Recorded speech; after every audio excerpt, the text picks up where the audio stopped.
Hi, welcome to Sunshine House. This week we are talking about the letter G for giraffe. We have our capital G and our lowercase g with Ginny the giraffe inside. So we'll be talking about our letter G's, what starts with G's, whose name starts with the letter G, and we'll also be using our magic pointer finger to be tracing our G's.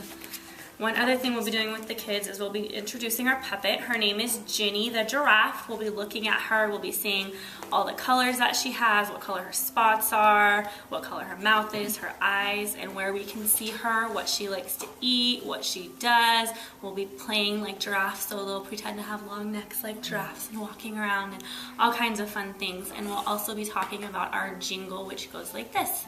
G says giraffe. My long neck gives me a laugh. Let's see what else we're going to be doing for G week this week. I will be doing art for this week, and we are going to be doing ice painting. And the reason why we're doing ice painting is because we're talking also about the shape, the square. So an ice cube is shaped like a square, and what we do is I'll go ahead and put a little bit of tempera paint on a piece of paper, and then take my ice. And also the children, I'll ask like questions, like what does the ice feel like? Is it cold? Is it hot? For their sensory motors, what happens when you put it and leave it there for a long time? Does it melt? Does it stay hard like this? Or, so different questions. A lot of language will go on at that time. And, like once I said, I take the ice and we'll go ahead and put it on top of the paint and kind of just paint with it and see what happens. They could, create anything they want.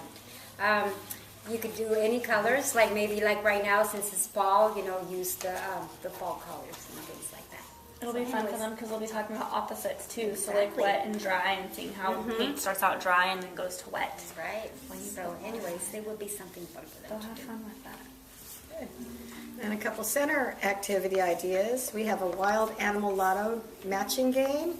They get to learn about the animals. They'll be looking for the giraffes, which we highlight this week. So they're looking for matches, and they're also getting to know the animals and even the letters they start with. And then another one is we can work with buttons with shapes and colors. And the shape for November is square, so we'll give the handful of buttons to the children, if I could pick it up. And if they can find a square, we'll put them by the square. If they find a triangle, we'll put them by triangles, circles by circles, and then we can also go colors too. But they're learning shapes and colors this way and matching. And in the afternoon for art and talking about opposites, we're going to be talking about up and down. And for up and down day, the children are going to do some easel art. So we're going to bring out the easels. The children are going to get their smocks on, their paintbrush, and dip their paintbrush in the paint and make big upstrokes and big downstrokes, little ones, up and down day. So that's what we're going to do for art that day. During circle time, we're all still emphasizing about the shape square, and we will be doing I Spy squares. So during our class, in our circle time, we will be asking the children to I Spy a square. We're going to have stuff around the room, and they have to look for example, our calendar is shaped like a square. What else do you see that shape? The outside of our cubby is shaped like a square. We will be talking about the square has 4 sides. It has 4 corners. We will be counting the corners and be looking for squares around the room.